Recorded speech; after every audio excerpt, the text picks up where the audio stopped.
Combinamentos Podcast. Ação refrescante dos pensamentos.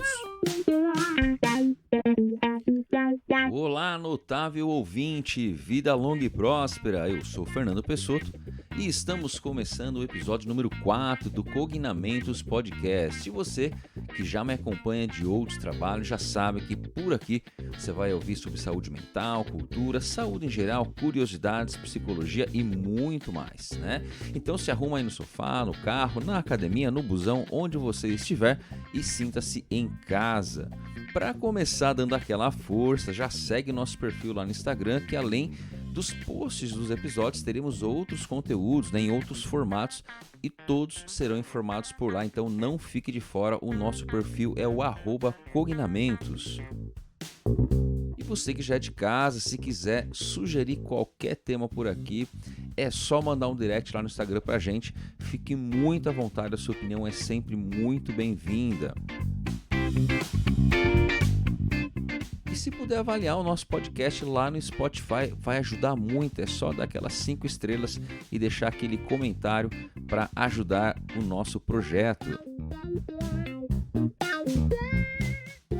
E depois que você ouvir esse episódio, manda para aquela pessoa que você sabe que vai gostar, que vai se interessar. Nos ajude a compartilhar informações importantes sobre saúde mental e bem-estar entre a sua rede.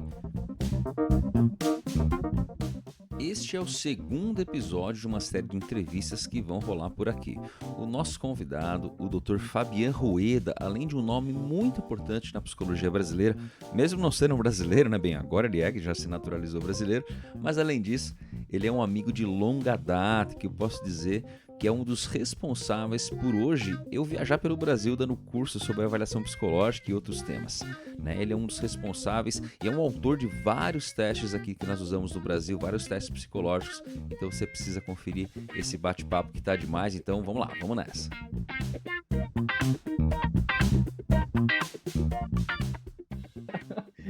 Fala, Fernando, obrigado, muito obrigado aí pelo convite, achei bem bacana essa proposta de vocês, e eu sou Fabian Rueda, né? Colegas aí, fomos colegas de mestrado, doutorado, faculdade, sei lá, a gente se cruzou muitos anos juntos, né, na eu tava um pouquinho atrás, né, Fabian, você já tava no mestrado, eu tava na graduação, foi um pouco assim, né, você tava sempre um passo à frente. Mas a gente sempre se via, né? Mas a gente tava ali nos corredores, a gente tava sempre batendo papo, Era rato de laboratório, isso, a gente era, né? Isso, exato. E é isso, trabalho com avaliação, com testes e gosto muito do que eu faço. E a gente tava conversando aqui antes de começar a gravar aqui, ele é o cara dos testes, né? Ele é o cara da avaliação psicológica e hoje produzindo muito material. Eu me lembro, Fabio, quando eu tava na graduação, você foi na sala fazer coleta ainda, pro trânsito ainda, dos testes pro trânsito, você falava, tal. Eu tava na graduação, acho que eu tava no 3º ano, talvez. E você tava lá já fazendo coleta pros testes já, e faz um tempo já isso, hein? Faz um tempinho já, né? Acho que você tava no mestrado, talvez, né? Deve ser, tem muita gente que até hoje lembra, né? Pô, Fabiano, você ia na sala, nossa, você era chato, hein? Todo semestre aparecia umas 2, 3 vezes, lá vem o cara dos testes, coletar dados. O cara vem coletar dados e não tem o que fazer, é assim mesmo, né, Fabiano? Agora, o pessoal que tá ouvindo aqui já viu que você não é brasileiro, né? Então, assim, como é que foi essa... Isso nem eu sei, viu, Fabiano? Isso acho que a gente nunca conversou. Como é que foi, enfim, da onde você veio? Como é que foi chegar no Brasil? Que história é essa? Cara, eu nasci no Uruguai, mas eu sempre sou de uma família, meus pais sempre foram de nunca ficar muito no lugar. Entendi. Por N motivos, né? Mas eu nasci no Uruguai, aí com 1 ano de vida, eles mudaram, né, pra Argentina, então morei na Argentina também, 10, 11 anos. Aí voltava pro Uruguai, aí eu fiquei mais no Uruguai uns 6, 7 anos, não lembro. E aí eu vim pro Brasil com 19 anos, na verdade. Com 19? Então, com 19. Eu vim pro Brasil com 19, então nasci no Uruguai, morei na Argentina, voltei pro Uruguai, aí eu vim pro Brasil. E aí por uma série de motivos, né, Fernando? Primeiro porque tem essa questão da família, sim, né? Que sim. Meus pais nunca... A gente vai acompanhando, né? Vai acompanhando e assim, sempre fui criado nessa coisa de, sabe, a fronteira foi feita no papel, mas ela não existe, a gente tem que ir para o lugar, então sempre teve isso, mas assim, teve outros motivos pelos quais também eles tiveram que sair, né? E aí, juntou muita coisa, né? Assim, juntou uma crise muito forte no Uruguai naquela época, né? De 98, 99, uma crise bem forte econômica, meus pais ficaram sem emprego, enfim, eu queria estudar, mas não tinha como, né? Se não estudasse, tinha que trabalhar, então eu comecei a procurar opções, e aí eu tenho ainda família aqui no Brasil, né? Eu tinha 2 tias e primas, e aí uma das opções era vir para o Brasil. Então eu fiquei um ano estudando português, entre aspas. Se eu já não falo direito, imagina há 20 anos. Ó, lá no começo era mais difícil de entender, agora dá para entender perfeitamente. Viu? Cara folgado, né? Não, tem que apertar o SAP de vez em quando que eu sei, tá? A única pessoa que acha que eu não tenho sotaque é minha filha Laura, sabe? Que ela acha que você não tem sotaque. Não, as pessoas falam que você tem sotaque, papai, mas eu não percebo. Vou falar que ótimo, adoro. Mas, e aí, assim, você começou a estudar psicologia no Brasil, então? Então, eu comecei, na verdade, no Uruguai. Eu fiquei um ano estudando português e vendo como que fazia para vir na embaixada. Tinha um monte de provas para fazer. E no Uruguai, a universidade é mais fácil, né? Assim, você precisa de dinheiro para estudar, para se locomover, mas você não tinha naquela época, não sei como é hoje, né? Mas há 20 anos atrás não tinha a questão do vestibular, né? Então, eu comecei no Uruguai, eu fiz 6 meses de psicologia junto com 6 meses de direito. Então... Você fez as duas junto? Fiz as duas juntas para conhecer. Na verdade, Fernando, meu sonho sempre foi estudar direito. Eu queria ser advogado. Eu queria ser advogado. Não? Só que a psicologia surgiu porque sempre gostei. Aí eu fiz 6 meses no Uruguai, mas esse convênio que eu vim para o Brasil era um convênio que na época chamava PEC-IG. Acho que existe até hoje nos governos, Programa Estudante Convênio de Graduação. Que a ideia é que o estudante do exterior vá para o outro país, no caso eu viesse para o Brasil, e aí depois de formado você tem que voltar para o seu país para trabalhar no seu país no que se formou. Então, o único curso que não podia ser feito, que não existe nesse programa de estudante convênio, não existia na época, era direito. Supostamente eu ia ter que estudar direito no Brasil, mas não ia me servir na hora de voltar para o Uruguai, né? Entendi. Aí eu escolhi psicologia. Não me arrependo, fiquei feliz da vida, acho que foi uma escolha maravilhosa na minha vida, mas eu brinco que ainda tem 2 coisas que eu vou fazer na vida, que é um curso de direito, mesmo que eu tenha 70 anos, e um curso de enólogo. São as 2 coisas que eu quero fazer. Quando você for fazer o de enólogo, você me chama, tá? Que esse eu também quero, viu? Você quer o curso ou você quer experimentar os dois? Só? Eu vou só na degustação. Você fala o que tem e eu vou tomando, pode ser? Pô, mas que interessante. E até hoje, então você curte essa questão do direito, assim, você gosta até hoje? Sim, gosto muito, assim, eu gosto de ler, gosto de me inteirar mesmo. Tem vezes que eu me pego assistindo. Agora a vida tá mais corrida, mas há uns tempos atrás, na pandemia, eu gostava muito de assistir o canal do STF, eu assistia, sabe? Tem umas coisas que, às vezes eu tô zapeando na TV e quando aparece eu fico. Assim, não entendo muito, mas eu gosto, é algo que me chama a atenção. Poxa, e aí você caiu na psicologia. E você sabe que assim, eu falo pra todo mundo, aliás, tenho que falar aqui pro pessoal que tá ouvindo, um dos responsáveis por dar aula, e eu conheço todas as capitais do Brasil, Fabio, por causa de curso e tal, uma das pessoas responsáveis foi você. Você me convidou pra dar meu primeiro curso fora de São Paulo, lá em Goiânia. Em Goiânia, eu digo, nossa, você tá velho também, Fernando. Faz tempo, hein? Faz bastante tempo. O primeiro curso, eu lembro que na época o Rodolfo Ambiel, né, que tá ouvindo, ele já participou aqui com a gente também.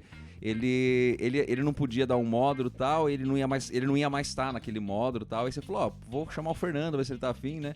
E a gente foi, enfim, foi o primeiro e aí eu não parei mais, né? Rapaz, olha, então eu fico lisonjeado, que eu só tivesse dando curso pelo Brasil todo, sim, né?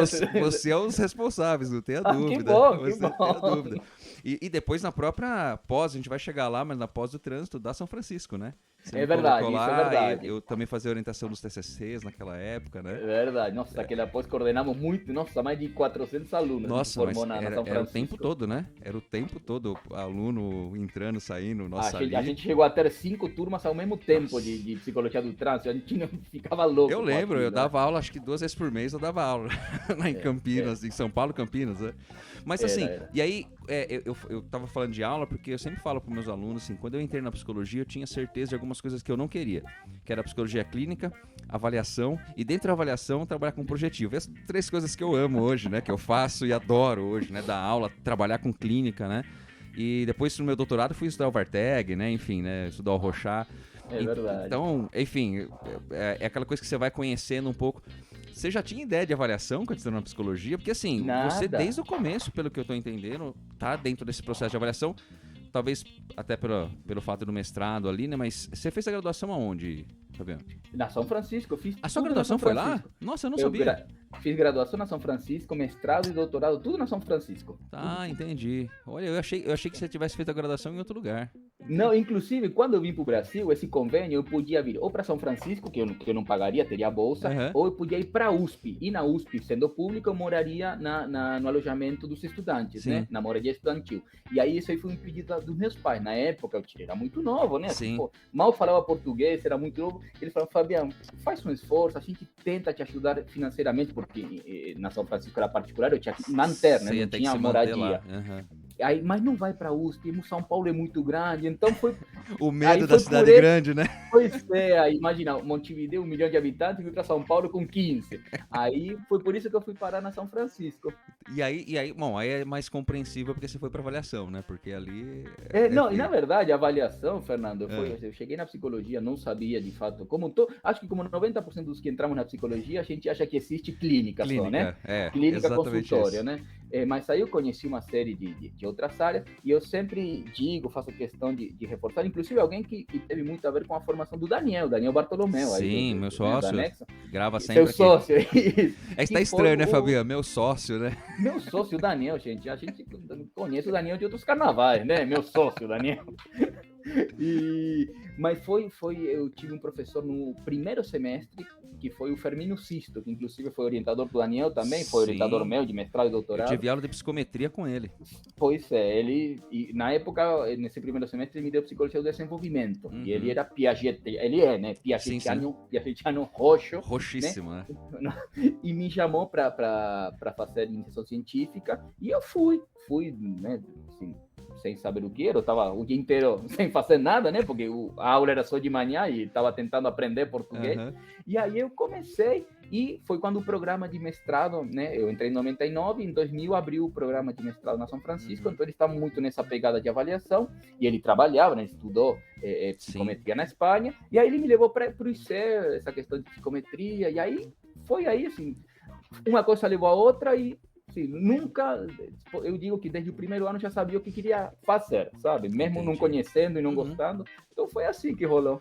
Pô, legal. Então a gente tem muito mais em comum do que imaginava, porque quando o Ricardo me convidou a fazer, o Ricardo Prime, né? Me convidou para fazer iniciação, eu não fazia ideia do que era.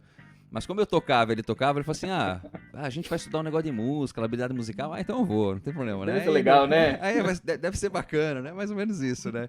Pô, mas bacana, porque assim, então desde o início você tá com essa área de avaliação, e aí a pergunta, acho que uma questão que é a sua área, e isso eu tava brincando aqui antes de a gente gravar, mas é verdade, Fabiano, não tô brincando.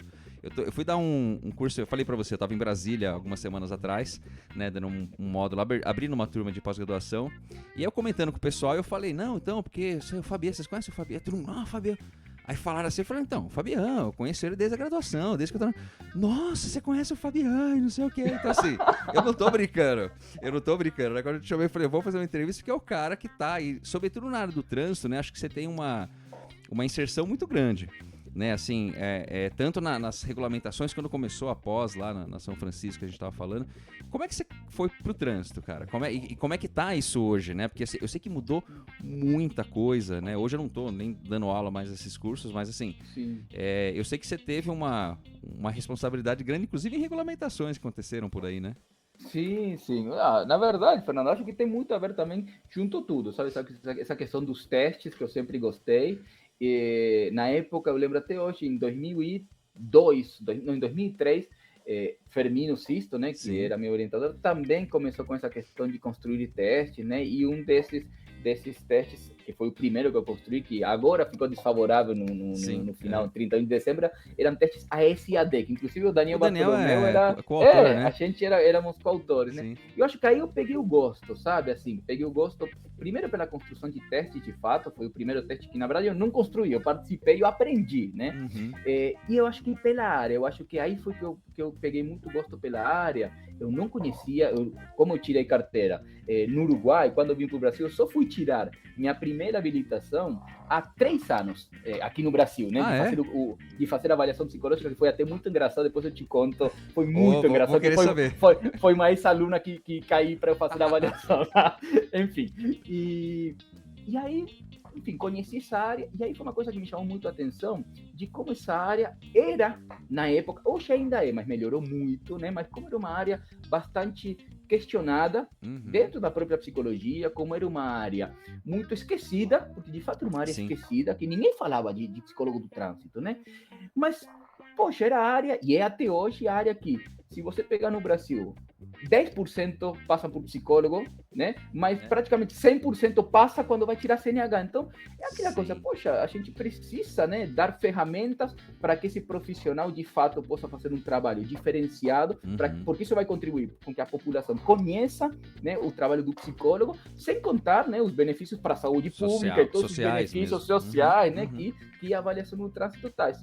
Então, comecei a pegar o gosto, sabe, Fernando? Aí, lógico, uma coisa leva a outra, aí sempre tive pessoas que me acolheram muito e me indicaram para trabalhar, né? Então, a Cássia Santos, na época, estava no conselho, ela me indicou para eu fazer parte de uma Câmara Temática do Conselho Nacional de Trânsito, que estava regulamentando a resolução 267, depois veio a 425, então eu participei desses processos no Conselho Nacional de Trânsito, depois eu fui para o CFP, participei também das regulamentações do Conselho, então eu fui entrando nessa área e cada vez tendo mais contato com psicólogos da ponta, sabe? Sempre, isso eu gostei muito, mas sempre na academia.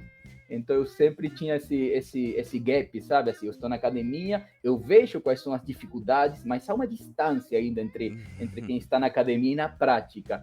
E isso começou a mudar há uns 2, 3 anos, sabe, Fernando? Que eu tomei uma decisão pessoal e profissional, que foi o fato de eu me afastar da pós-graduação devagar, né, lentamente, porque eu estava em 2 programas. Eu acho que a pós-graduação é maravilhosa, né? Eu sou muito grato a tudo que eu construí de amigos profissionalmente, no mestrado, no doutorado, sendo professor, mas ela me desgastou muito. Acho que desgasta todos nós, né? Bastante, assim, né?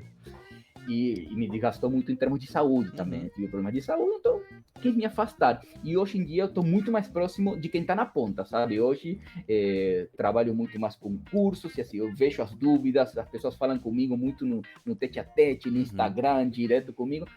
E isso tem me feito reformular esses testes que você está falando, né? Sim. Então, hoje em dia estou nessa pegada, ainda na área de construção de testes, muito forte, né? Mas ligada à psicologia do trânsito, mas com o pessoal da ponta. Isso para mim tem sido muito bom. É uma outra visão, né, Fabi? Eu escutava críticas assim nos cursos, escuto às vezes até hoje, né? Às vezes a gente vê um teste, o teste ele é muito bonito, muito teórico, mas pouco prático, às vezes parece... Então, assim, estar fazendo avaliação, eu faço até hoje, desde lá do começo, eu trabalho com avaliação, né? Então, assim, gosto muito de fazer avaliação, e tô na outra ponta também. Então, assim, mas ouvir essa galera, né? Até pra questão dos cursos, você vai ter uma visão mais da ponta da lança ali mesmo, né? De estar na frente, estar na linha de frente mesmo, né?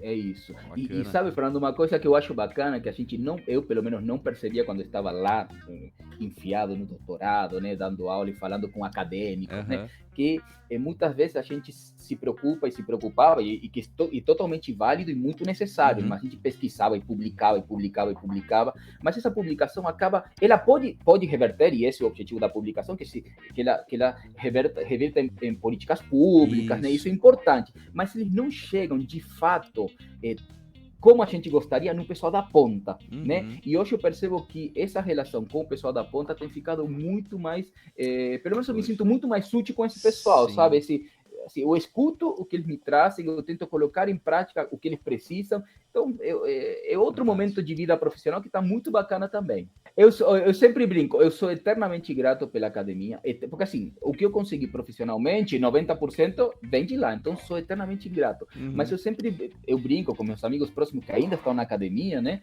Mas eu digo, gente, eu acho que nós temos um problema na academia que é muito egoico, sabe? É um problema de ego mesmo. Sim. E sair da academia é muito mal visto. Por que é mal visto sair da academia? Porque você deixa de estar no Olimpo e você vai falar lá embaixo. Gente, assim como você está na academia e fala com o público, nesse outro local que a gente está agora, fala com outro público, mas assim, a sua utilidade, a sua função, o seu papel social, acadêmico, profissional, não deixa de ser menos importante. Eu acho que eu sempre digo, e não foi fácil, viu, Fernando? Demorou 1 ano, 2 anos para eu trabalhar essa questão egóica mesmo. Gente, eu vou deixar de estar com os pesquisadores, eu vou deixar de publicar artigos em revistas de impacto, disso, daquilo. Gente, mas eu estou num outro público que eu estou sendo tão útil quanto era, sabe? Então, eu acho que a gente precisa repensar um pouco as nossas prioridades. E para mim está sendo fantástico. Eu estou feliz, estou com mais tempo para minha família, estou com mais tempo para fazer coisas que eu fazia 20 anos que eu não fazia. Pois é, e é momento de carreira também, né, Fabi? Acho que a gente vai mudando isso, né? Se eu pensasse há 10 anos atrás, meu foco era 100%. Eu vou entrar no programa de pós-graduação, é isso que eu quero. E de repente ali fiz 1, 2 concursos e hoje minha pegada realmente é outra. Continuo dando aula, acho que um pouco nesse ponto, né? A gente continua dando aula, curso, mas já num outro ritmo, né? É isso. Agora eu quero saber o lance da carteira. Como é que foi obter a CNH, tirar a CNH do Brasil? Como é que foi? Isso foi engraçado, Fernando. Quando eu vim para o Brasil, já tinha carteira, né, no Uruguai, e eu tirei internacional para vir. Então, eu renovava anualmente a internacional pelo Uruguai. E quando a minha carteira uruguaia eu fui vencer, aqui no Brasil, eu tinha visto temporário, né, de estrangeiro, não era brasileiro, e aí eles me deram a carteira brasileira, mas sem passar por psicotécnico. Na época chamava psicotécnico, né? Fui num despachante, ele falou que não precisava, e na época eu não entendia. Depois eu fui entender que o processo não foi ao todo certo, né? Mas isso é outra história. Mas aí, em 2014, eu me naturalizei. Hoje em dia sou brasileiro naturalizado, eu sempre brinco que eu sou brasileiro, não por escolha, não por porque nasceu mesmo, por escolha. Por escolha, eu escolhi ser brasileiro. E aí... Então ficou mal nessa última Copa, hein, Fabiano? Mas eu morei na Argentina, também no Uruguai, então qualquer um dos dois tá bom para mim. E aí em 2014 eu me naturalizei, né? Então eu sou brasileiro naturalizado e minha carteira, ela venceu, eu não sei se foi 16 ou 17, né? E aí quando eu fui renovar, né? Aqui em São Paulo tem o Poupa Tempo, né? Quando eu fui no Poupa Tempo, falaram, né? Não, mas agora você tem que passar pela avaliação, além do exame médico, pela avaliação psicológica, pelo psicotécnico, né? Eles chamam, né? Porque você agora é brasileiro, não consta você no sistema, então sim, não precisa sei fazer. Eu tive que ir lá passar, então tá bom, vamos lá. Aí eu fui lá, aí não é no Poupa Tempo, a avaliação psicológica não é no Poupa Tempo, me deram um endereço, enfim, fui lá. Na hora que eu chego, não tinha um nome, né, mas na hora que eu chego, eu já vi na plaquinha um nome, fulana, e opa, acho que eu conheço. Na hora que eu entrei na sala, a cara da psicóloga, né, da colega, foi... Nossa! Rueda, professor? Tudo bem? Então, aí eu expliquei para ela, contei isso, né? Mas eu não vou fazer, como que eu vou fazer avaliação no senhor? A lei tá pedindo, a gente tem que fazer, né? Não, mas primeiro, não vou poder usar os testes do senhor. E se eu usar outro teste que o senhor acha que não é bom? Eu já menina, porque né, na época era uma menina, né? 20 e poucos anos, né? Hoje tem nossa idade. Mas, gente, ela ficou muito bem. Olha o que você causou, né?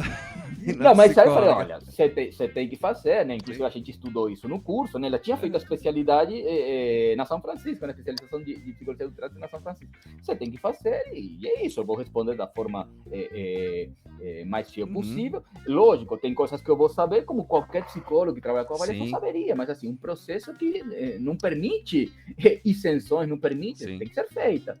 Aí descontraiu, e aí ela fez, foi tranquilo, né? Mas você respondeu algum teste seu, Fabião, ou não? Não. Poxa, não, sabe? Não vou dizer qual respondi, nem se gostava ou não desses testes. Não, tranquilo, isso aí a gente pode pular. Mas o seu, você já teria o gabarito na cabeça, né? Era mais fácil, né? Os meus eu acho que eu conseguiria me sair bem, sabe? Mas no fim conseguiu a carteira, né? Não foi reprovado. Não teve inapto, não, né? Não teve o inapto, sabe? Nem o temporário, foi bem legal. E eu brinquei depois, quando acabou o processo todo, eu falava com ela, viu, fulano, eu acho que o mais legal de tudo é que o tempo que a gente ficou aqui conversando demorou mais do que a entrevista que você faz com qualquer candidato. Aí ele falou, pois é, professor, nossa, a gente faz uma meia hora, 40 minutos que está conversando aqui. Pois é. Pois é. A gente conversou um tempão, depois passou para os instrumentos, depois a gente continuou conversando um tempão. Então foi bem bacana, mas não deixou de ser bem engraçado. Viu? Pois é uma situação... Mas você sabe que a gente sempre pensa isso, né? Pô, em algum momento pode ser que a gente vai ser avaliado, né? O psicólogo é uma coisa, que já trabalha com avaliação. Agora, você que faz teste, né? Eu vejo que, assim, a minha esposa, às vezes, ela tá procurando estágio, ela faz biomedicina, né? E tá lá procurando, às vezes ela pega uns testes, eu fico só olhando, assim, ela fala, nossa, tem umas perguntas estranhas, fala, essa pergunta aí tá mal feita, isso aí, não sei, né? A gente fica olhando, né? Não tem como, sim, né? Não tem jeito. A gente não olhar. Mas você sabe que isso que você fala, Fernando, é engraçado, eu sempre falo pro pessoal do trânsito, né? Porque até hoje eu sou um defensor muito forte da questão de que essa avaliação que se faz, ela precisa de fato acontecer com mais periodicidade, né? Assim, a gente né, não pode ser uma vez e nunca mais na vida, né? Enfim, mas eu sempre falo para os psicólogos, alunos, e quando eu vou dar alguma palestra, por exemplo, o povo do trânsito, que eu vou bastante, né? Inclusive porque tenho um contato muito grande com a Brapsit, né? Que é uma associação bem legal de trânsito. Falo, gente, a gente luta e a gente acha que um dia isso vai acontecer, porque a gente cada vez mais percebe como o trânsito está complicado e a gente precisa que essa avaliação ocorra com mais frequência. Mas quando isso acontecer, você tem que pensar que vocês vão avaliar seus colegas de profissão, que vocês vão avaliar juiz, médico. Quando vocês fazem a avaliação hoje, vocês fazem de categoria que vai renovar, que geralmente são profissionais, né, que trabalham como motorista de caminhão, de ônibus, e aquelas pessoas de 18, 19, 20 anos, né, que é primeira habilitação. Mas na renovação, vocês vão trabalhar com pessoas que vocês não estão acostumados, gente, né? Outro público, assim, né? É um juiz, é um desembargador, é um policial federal, é um psicólogo. Então, são aspectos que a gente tem que pensar também, sabe? Porque a gente não pode ficar... A gente tem que ter consciência da importância desse papel para exercê-lo igual, independente de quem esteja na nossa frente, né? Sim, exatamente. É um pouco assim, né? Chega lá o Fabiano e inibe, pô, como é que eu vou fazer? Aí chega essa galera tem que fazer, né? Não pode ficar constrangido, fala, tem que fazer, é isso. Exatamente. Mas, cara, eu me lembro porque, assim, tem um ponto engraçado até, que foi a coleta do whisky, né? O Whisky 4, você lembra que você estava ali envolvido, inclusive, no projeto e tal, e, enfim... Quanta coisa que aconteceu, e que era muita coleta, né? Era muita... Eu lembro que na época... Eu lembro até hoje, que eu cheguei lá, e eu na época, não sei se você lembra, que o pessoal me apelidou de Whisky Man, né? Porque a galera fez uns 40, 50, eu tinha feito uns 200, né? Uns 200, né? Mais ou menos isso. Na verdade, eu fiz 290, eu lembro até hoje. Mas rendeu fruto, que eu tive ajudando um monte de curso de Whisky 4 hoje. Eu só faço curso de Whisky 4 até hoje. Eu fiz uma segunda e terça, agora eu tava fazendo pro pessoal do Paraná, né? Mas sim, não, eu falo bastante disso, assim, dessa experiência ali, mas que eu me lembro até hoje, que daí, quando a gente foi fazer o acerto, né, que tinha o pagamento das coletas, eu lembro até hoje que eu aceitei nessa vez e falou, senhor, você é o que tá me dando dor de cabeça, que tem que fazer um cheque muito grande. Tá vendo? Gente, fiquei rico só de coleta do whisky, gente. Tô bilionário. Eu não lembro, mas eu imagino. Eu lembro que eu ficava louco, porque a gente era um monte de estudante, né? Eu lembro que eu fiquei com a parte operacional, a gente ia para as escolas, e aí tinha que comprar o lanche, o almoço, Nossa, era uma loucura aquilo, e tinha 20 alunos aplicando, e levar o lanche, levar a comida, e trazer para... Nossa, foi uma loucura, o Whisky 4... E foi um tempão, assim. Aí depois daquilo, ainda teve mais uma parte na frente, que eu treinei outra galera pra fazer no Brasil, em outras partes. Mas, assim, essa parte foi o lanchinho, o refrigerantezinho, E a gente ficava o dia inteiro nas escolas, né, fazendo coleta. O dia inteiro, a gente chegava às 7 da manhã e saía às 5, 6 da tarde. Nossa, era beira. É um pouco isso, né? Às vezes a pessoa... Tô pegando ali o teste e tal, pronto, tudo bem. O whisky é um teste bastante complexo, né, com 15 subtestes, mas um outro teste que seja um teste com uma prova só, né? Toda a operação, o trabalho que tem por trás disso, né? Quantas coletas você fez, né, Fabiano? Então, assim, eu acho que esse processo, talvez até isso de conhecimento, né? Infelizmente, acho que você vai concordar um pouco comigo, às vezes a psicometria não é tão ensinada assim nas graduações, né? A pessoa aprende a aplicar teste, né? pessoal vira testólogo, né?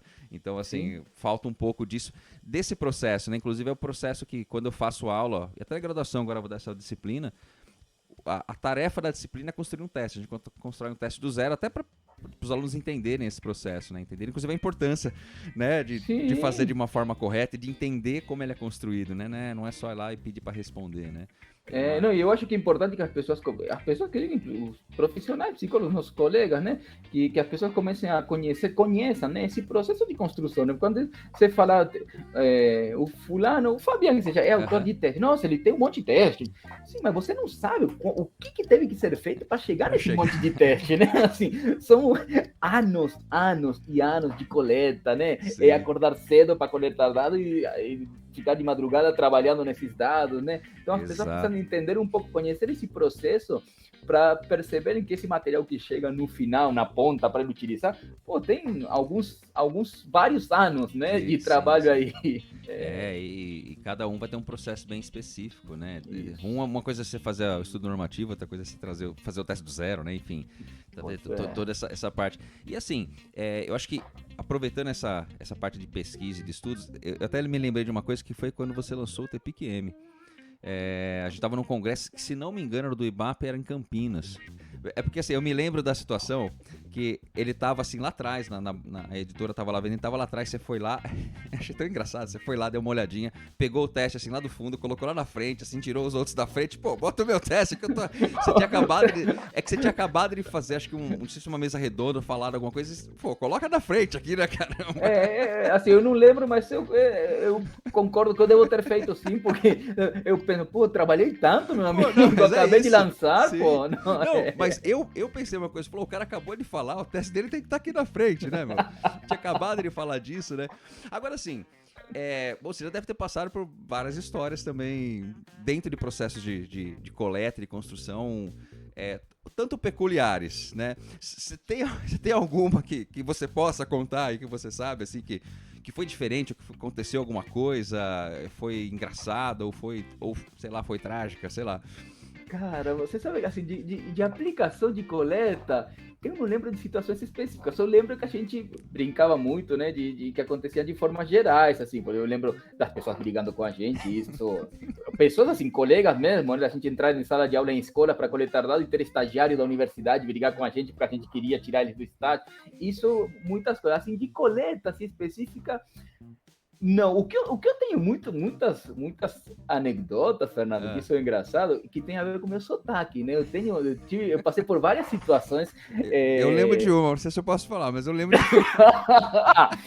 O podcast é seu, tá? O Podnet, o problema é seu, se pode ou não pode. Mas cara, não, assim, primeiro assim, eu acho a dos alunos, né? Quando eu comecei a dar aula na graduação, a molecada de 18, que eu gosto muito de dar nos primeiros anos, né? Aula. E a molecada assim, professor, repete essa palavra, fala isso, fala essa letra. E depois, com o tempo, eu falei, quanto eu fui suado pelos alunos. Sabe? Você nem percebia, né? Eu não percebi. Isso, cara, mas é uma coisa que eu adoro hoje em dia. Acho que graduação, mestrado e doutorado tem coisas diferentes, né? Eu gosto de dar aula nos três, mas são pegadas diferentes. E a graduação eu adoro por isso, sabe? Eles têm uma sacada, velho. A gente ensina muito, mas a gente aprende também. Então, eles me deixaram mais esperto, sabe? Na graduação. Com certeza. Mas tava sofrendo bullying lá, nem sabia, né? Nem sabia, velho. Mas você sabe que uma das coisas que aconteceu com essa questão de sotaque foi uma vez, tinha um professor, um colega de trabalho, que ele passou por uma cirurgia de olho, no olho, né?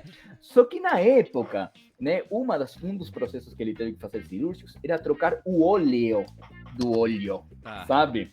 Aí um dia, ele tava com alguns problemas de saúde, tava passando por vários processos, né, cirúrgicos, e eu liguei para a esposa para perguntar como ele estava, e ela falou, olha, ele tá bem, mas ele teve que trocar o óleo, né, ontem, né? Nossa senhora, mas como ele tá? Não, tá bem, tá em casa, tá beleza. Cara, desliguei o telefone e liguei para 2 ou 3 colegas de trabalho. Porra, gente, vocês não sabem, o fulano trocou o olho. Mas como trocou o olho? Como trocou o olho? Ele fez uma cirurgia ontem, ele tá bem, mas trocou o olho.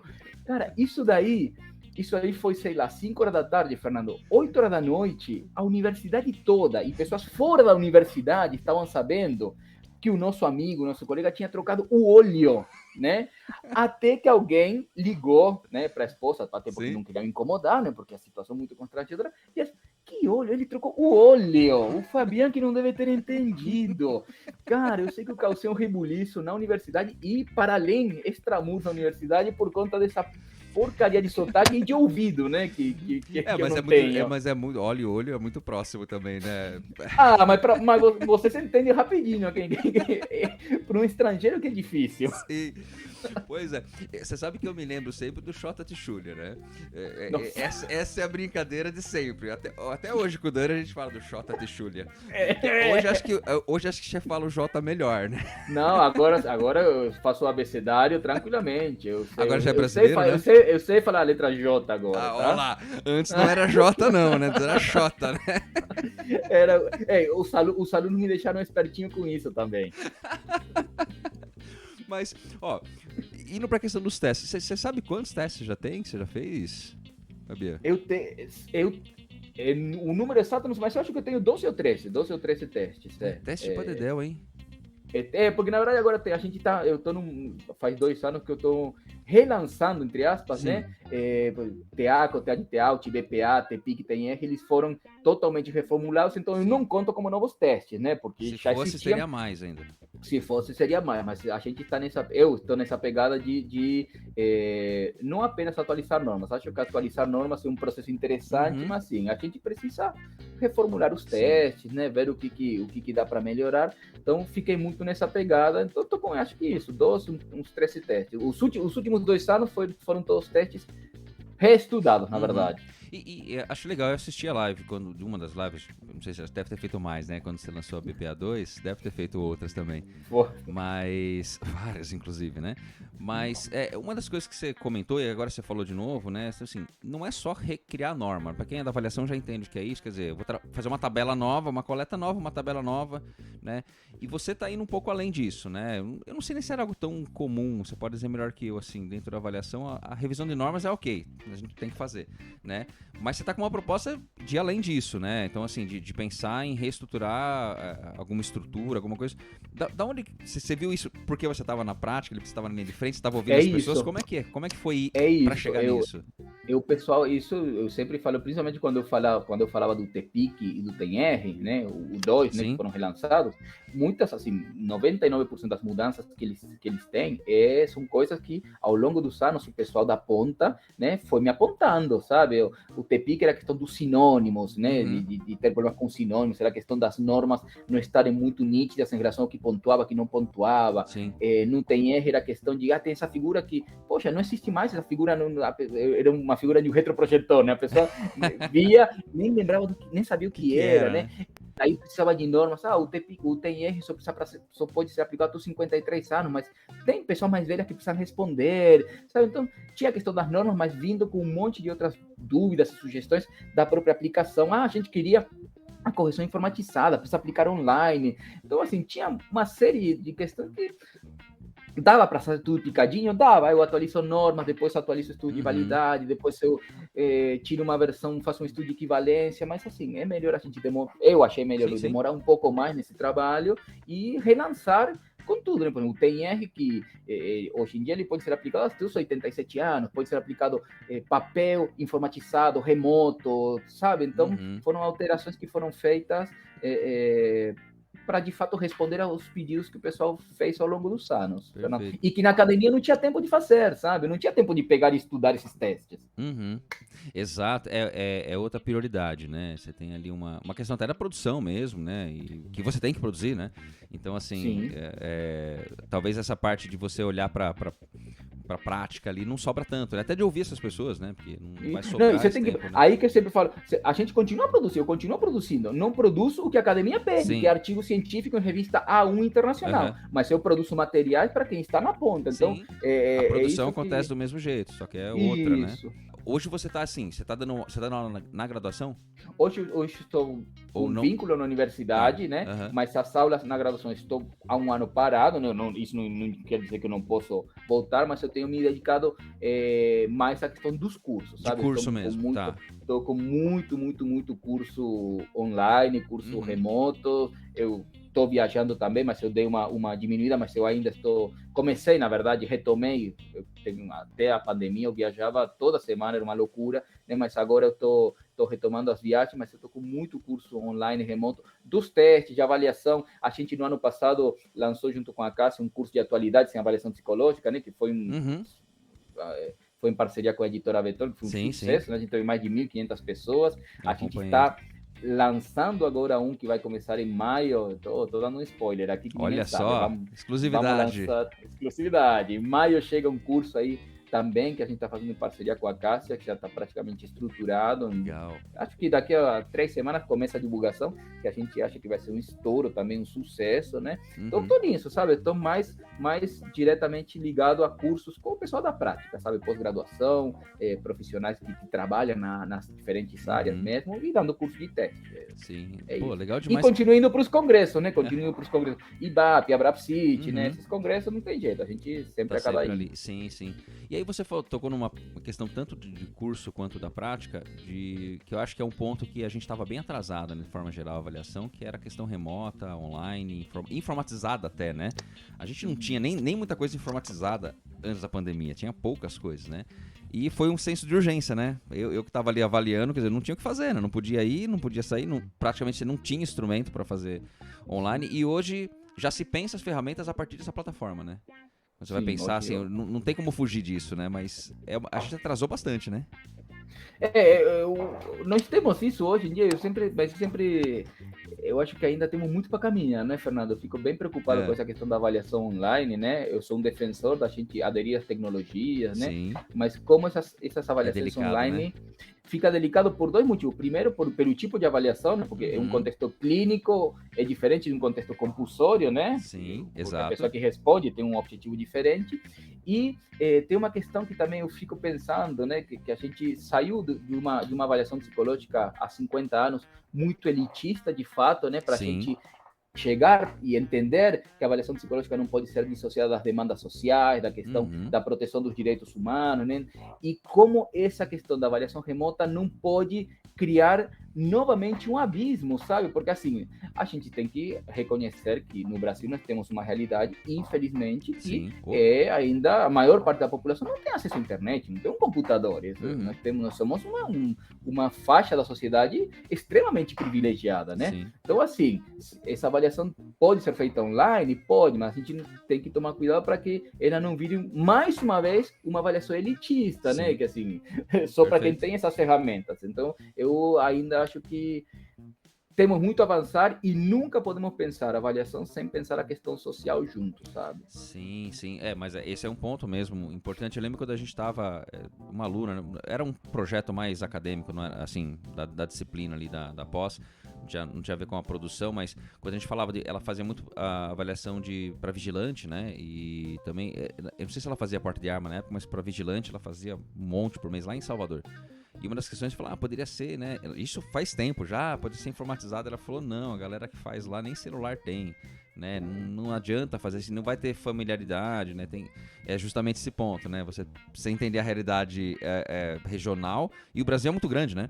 Então a gente realmente está numa bolha, muitas vezes a gente não percebe o quanto isso pode impactar, né? Mas também o quanto não dá para negar que isso tem que ser feito de alguma forma. A gente tem que avançar e tomando cuidado com essas arestas aí, né? Para que não segmente de novo, como foi realmente no começo, era bem isso mesmo, né? É uma realidade que está posta, né? Sim. Cabe a nós, enquanto profissionais, acadêmicos ou não, mas da área, conseguimos lidar e entendermos que não dá para pensar apenas numa parte, né? A gente precisa pensar o todo, e esse todo envolve questões sociais, econômicas, culturais, históricas do país em que estamos, né? E você vê assim, por exemplo, daqui para frente, né? Já que você está aí bem já que você é da vanguarda aí da avaliação psicológica, tá aí o cara tá aí, né? Tá desde o começo lá, agora tá aí na frente de tudo aí. Assim, tem muita mudança que tá para vir. Eu sei porque assim, que você pense, se não que você sabe, mas que você projete as mudanças necessárias, porque eu me lembro quando eu entrei na faculdade, eu lembro quando foi criado o SATEPS, né? Então assim, criou o SATEPS, eu lembro que fazia brincadeira de estar caçando o mandato dos testes, né? Então assim, eu lembro que teve a mesa redonda lá na São Francisco, né? O pessoal falando da criação do SATEPS, eu tava lá, né? Tava na graduação. Eu estava lá, né? Então, assim... Eu estava lá. Mas é histórico, viu? Mas assim, eu me lembro que teve, e até hoje tem críticas, eu acho que eu entendo a necessidade, entendo que tem falhas também, porque qualquer processo vai ter, né? Não tem como. Mas assim, algo que foi necessário para coisas desenfreadas como estava acontecendo, né? Esse é um ponto, assim, que teve críticas. E como é que você vê o segmento daqui, assim, não só em relação aos SATEPs, mas na avaliação em si? Você percebe tendências do que está acontecendo ou de mudanças práticas, assim, né, dentro dessa área? Eu acho que uma tendência, né, que a gente assim, não tem como negar, tem um pouco a ver com essa questão das tecnologias que estão chegando, que tem a ver com a realidade que está posta hoje, a questão do STF, né, dos testes não serem mais privativos, a compra para o psicólogo, sim. Né? Eu acho que a gente precisa começar a pensar em possibilidades, né, enquanto autores, né, de testes que de fato não possam ser treinados, que não possam ser, mesmo que a pessoa compre e não consiga interpretar, né, isso por um lado. Eu acho que tem uma questão também que para mim é primordial, que é a questão da ética profissional, sim. Né? Assim, se um teste está divulgado e até pouco tempo atrás só o psicólogo podia comprar, assim... Como que chegou lá, né? Como que chegou lá, né? Então, isso é uma questão ética, né? Que você trabalhar questões éticas, de moral, é muito mais difícil do que você trabalhar questões técnicas, né? E aí, então, assim, eu acho que esses dois aspectos precisam e vão sofrer aí alguma mudança, mas eu acho que o principal, e eu sempre brinco aqui em relação ao SATEPS, eu sou um grande defensor do SATEPS, até porque sim. Coordenei o SATEPS durante 3 anos, sim. Mas eu acho que o mais importante e o ideal seria, e vai ser, se isso acontecer um dia, que o SATEPS não exista. Que o SATEPS existe para quê? O SATEPS existe para dizer para o profissional, olha, você pode usar esse instrumento nessa população, você pode aplicar esse instrumento assim, assado. Esse instrumento você não pode aplicar porque ele não tem qualidade psicométrica. Sim. É o beabá. Que, se a gente parar para pensar, não precisaria existir. A graduação deveria ter capacitar para isso, né? O profissional deveria, quando pega o manual, dizer, gente, esse aqui tem algum problema, esse aqui não tem estudo de validade, não tem estudo de precisão, é para uma amostra que é um outro contexto. Sim. Então, o profissional deveria ter a capacidade de olhar para aquele material e dizer, posso ou não posso utilizar. Então, o SATEPS existe para isso, uma diretriz, infelizmente, orientativa, que se sim. não for seguida, acaba sendo punitiva, né? Porque você pode ser punido sim. por ser um teste que não está regulamentado, que não está aprovado. Então, assim, eu acho que o SATEPS foi fundamental, ele continua sendo fundamental, mas, para mim, o melhor momento do SATEPS vai ser quando ele deixar de existir. Porque se ele sim. deixar de existir, é porque a gente não vai ter mais necessidade de ele normatizar os testes. Né? O profissional vai saber. É isso mesmo. Então, não sei se isso vai acontecer, mas enquanto não acontecer, eu sou um defensor do SATEPS, realmente. Nossa, a tua opinião praticamente a mesma que você, assim, sabe? Essa necessidade, mas entendo que, assim, né, quando a gente vai dar aula, né? Tudo bem, a gente, também tô desde o 2º semestre, fiz iniciação científica, então assim, lá estudando psicometria, fazendo teste, na época fazendo um monte de coisa, aquele do Lucas, a gente ficou semestre, 3 anos fazendo IDCP, né? Então assim, criando item lá, né? A gente brincava com o Lucas, ô Lucas, você tá em que versão? Na versão 42 do IDCP já? Mais ou menos isso, né? Porque não acabava nunca, né? Mas é um pouco isso, né? Então a gente acabou estudando um pouco mais a fundo, mas a psicometria, como eu falei, muitas vezes quem dá essa aula nem tem formação em psicometria, então tem dificuldade mesmo, né? Ensina a aplicar teste, né? Eu lembro de uma coisinha aqui, eu não sei nem se você vai lembrar, mas quando a gente foi, a primeira vez que eu fui dar curso aí, não foi a primeira vez que eu fui no lugar do Rod, lá foi depois. Eu tenho teste de memória, mas minha memória é ruim, tá? É ruim? Minha atenção é ruim, mas vamos lá. Mas é que teve duas coisas, aí acho que foi a primeira vez que a gente foi dar um curso que a gente tava junto no mesmo final de semana, lá em Goiânia, né? E a gente chegou lá, a gente desembarcou na... Eu lembro. Eu vou lembrar que a gente foi com uma figura pública lá esse curso. Exatamente! Eu lembro! Mas o primeiro que a gente encontrou no aeroporto, o Biquíni Cavadão. Eu falei, o cara era do Biquíni Cavadão. Você falou assim, quem são? Mas não conhecia. Quem são? Não sei nem quem, não sabia nem quem eram, E aí, quando a gente chegou lá, tinha o Dr. Bactéria, que tava dando aula. Dr. Bactéria. Que acho que você não conhecia também, pelo que eu me lembro. Na época você não conhecia. Mas aí você me mostrou na internet quem era.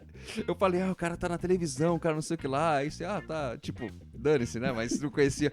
Mas sim, a gente ficou o final de semana inteiro lá e ele lá. Enfim, depois a gente ia comendo na sexta-noite. Foi no lugar que, putz, lugar embora, vambora, deixou ele lá e vambora, que não tem nada a ver esse lugar com a gente, enfim, né? Negócio sertanejo lá, vambora daqui, né?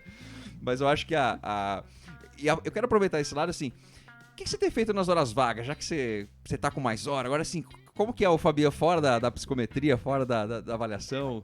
Cara, sabe que isso também teve mudanças desses 3 anos para cá, né? Quando eu saí da academia, por questões, inclusive, de saúde, né? Eu tive um infarto, né? Então tive que começar a me cuidar, Foi... Cheguei a escrever pra você na época. Tive que me cuidar, enfim, mas aí não me cuidei nada, né? Mas teve uma hora que também tive outro problema, então aí eu, não, é a hora de pisar no freio, né? E aí eu fumava muito, eu parei de fumar e eu troquei um vício pelo outro. Eu parei de fumar e eu comecei a correr. Então, até hoje... Olha só, correr! Correr, inclusive hoje, foi às 6:30 da manhã, eu estava correndo. Uau! Sabe?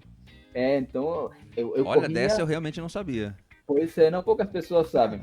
Eu corria 6 vezes por semana, até uns 8 meses, e 6 vezes por semana, uns 15 quilômetros. Uau! Mas aí eu tive um problema no pé, saiu um tumor, enfim. Aí eu fiquei 6 meses em reabilitação de academia, que eu odeio, sabe? Fazer musculação na perna. Aí eu fiz... perna é mais difícil, mas... não. mais chato. Não, eu odeio qualquer coisa de musculação, nada. Se eu pegar peso, não é comigo. Peso eu sou criança, bebê, sabe? E aí... Faz 2 meses que retomei a corrida, então estou 3 vezes por semana eu corro, que no meu tempo livre. Sim. E o que eu tenho feito muito por incrível que pareça, coisas que eu não fazia, é ficar muito com a família, sabe? Assim, eu entendo. Jantar com a família, pegar um sábado e ir para um parque. Eu tenho feito bastante essas coisas que podem parecer muito normais, mas não eram normais na minha vida, sabe? Eu tenho feito isso. Você sabe que você está falando de academia, o bichinho da academia me picou, né? Eu acho que é muito tempo pro Daniel. Ixi, deve ser, né? Que o Daniel há muito tempo com o Daniel, então agora é uma coisa que eu não deixo de ir na academia. Comecei um pouquinho antes da pandemia e até hoje. Não dá. Pelo menos 6 vezes na semana eu tô lá, né? Invejo você, porque eu não consigo, assim, os meses que eu fiquei em reabilitação, que eu ia 3, 4 vezes por semana, era um sofrimento. Meu Deus do céu, aquela coisa. Inclusive, hoje de manhã eu não consegui, eu tive outro compromisso, eu vou à noite e vou fazer perna. Hoje à noite é perna. Sexta-feira à noite vou fazer perna. É o treino mais chato. Mas é interessante quando você fala essa questão da família e tal, assim, é essencial, né? A gente trabalha com saúde mental, caramba, né? E eu acho que tem um pouco dessa questão, a pandemia deu uma dosagem nisso, né? Os cursos deram uma caída por causa da pandemia e tal, a gente acabei ficando mais em casa, mas foi uma coisa que eu senti bastante também, assim, né? Hoje, apesar de ter voltado a dar os cursos, mas tem muito curso remoto ainda, né? Então a gente acaba... Eu falo que não tem... Uma das coisas que eu falo com a minha esposa, você fala, quando eu acordo de manhã, assim, tenho 2 meninos, né? Estão no sofá, eu faço o café deles, eu adoro fazer o café deles, assim. É uma coisa simples, você vai lá, esquenta o pãozinho, faz... É isso, né? Mas eu adoro fazer o café deles, né? Então, assim, às vezes, no almoço, no intervalo de 15 minutos eu saio daqui, vou lá, pego, jogo um pra cima, faço outro e volto pra cá, né? Então, assim, são momentos de, a gente fala disso o tempo todo, né? Saúde mental, a gente tá o tempo todo. Sim, mas santo de casa não faz milagre, né? Mas não, hoje em dia eu mudei. E uma coisa que eu tenho me dado muito não sei se um luxo, mas que eu tenho feito é recusar coisas, sabe, Fernando? Eu tenho falado não, sabe? Não consigo, infelizmente não vai dar, não. Assim, não é lógico, não é o tempo todo, né? Mas assim, tem coisas assim... Aprender a falar não é importante, né? Assim, poxa, professor, eu queria convidar para dar um módulo de avaliação da atenção e memória, que eu adoro, né? Mas sexta, sábado e domingo... Não consigo. Mas se a gente fizer sexta um pouquinho mais e sábado estende, aí o senhor volta. Não vai dar, sabe? Não, hoje acho que a gente... Lógico, né? A gente comeu muito feijão, né? Para chegar... A gente acaba tendo alguma possibilidade maior de negociação, né? Sim. Me deu essa possibilidade de dizer não. Infelizmente, não vou, sabe? Sim, como a gente falou no começo, né? Um processo também da carreira, né? Então, a gente estava em outro momento lá atrás, eu acho que até a construção de muita coisa, né? Não só no trânsito, mas na avaliação aí, assim, você foi desbravando muita coisa também junto com a galera, mas você teve aí à frente de muita coisa. E é engraçado, sabe? Para pensar nesses momentos de coleta e de tal, o quanta coisa a gente participou, né? Que se a gente parar pra pensar, é histórico o negócio mesmo, né? Assim, o começo do programa ali, né? O SATEPS, a construção, esse monte de teste, né? Que tava fervilhando ali, né? Às vezes eu conversava um pouco disso com o Dani na faculdade, e falou, pô, a gente conhece muita gente que tá ali, né? Que fez a coisa acontecer, né? Pô, a gente tava ali acontecendo. É maluco pensar isso, né? É bem interessante isso. É muito louco, né? A gente... E a gente não sabia o que tava acontecendo, né, Fabi? Essa que é a questão. A gente tava ali, né? E a gente fez muita coisa que a gente nem lembra. Pra você ter uma ideia, isso é muito engraçado. Você falou hoje do Whisky 4, agora que eu lembrei. Há 2 meses, uns 3 meses, um pessoal fez contato comigo pelo whisky. E aí eu falei, porque o whisky eu fiz a coleta, fiz o manual, né? Mas assim, depois um teste que eu não trabalhei. Então, se você me pergunta, você sabe aplicar o whisky, sabe interpretá-lo, corrigi-lo? Ó, assim, se você me der o material agora, não faço. Mas se você me der o manual, eu vou ler rapidinho e eu vou lembrar, né? Porque participei de todo esse processo. E aí eu falei, não trabalho com whisky. Aí a pessoa me respondeu, poxa, que pena, né? Mas o senhor é o autor do Whisky 4. Cara, e aí eu fui ver, Fernando, que o Whisky 4, eu sou o autor, eu sabia, né? Mas até hoje eu não tinha colocado no Lattes. Uau. Isso eu fiquei sabendo, isso eu lembrei há 2 meses. Agora, como também não fico atualizando muito o Lattes, ele tá sem, não consta, sabe? Mas eu fiquei 10 anos com o Whisky 4 sendo o autor do Whisky 4 aqui, a versão brasileira, sem pôr no Lattes.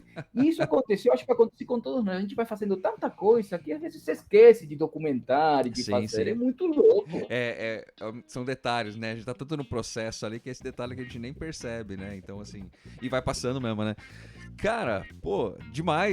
Eu ficaria batendo papo aqui, Fabi, até... E a gente vai marcar outro, viu? A gente já falou. Vamos pegar um tema pra falar. Vou chamar o Dani. Aí quero deparar. Mas se for não vai ficar um podcast muito sério, sabe? Não... Como eu falei pra você, o pessoal já sabe, nós gravamos sobre relações abusivas, eu, Dani e o Gleiber, né? E a gente conseguiu gravar, ficou um episódio, sei lá, de quase 2 horas, mas... Vocês conseguiram? Então talvez dê, No meio do assunto, a gente falava um pouco de cerveja, eu não tomo cerveja, mas o Gleiber toma, né? Então eu falo um pouquinho disso, mas a gente conseguiu gravar, então acho que a gente consegue sim, viu, cara? A gente consegue sim. Separar a tarde toda, né?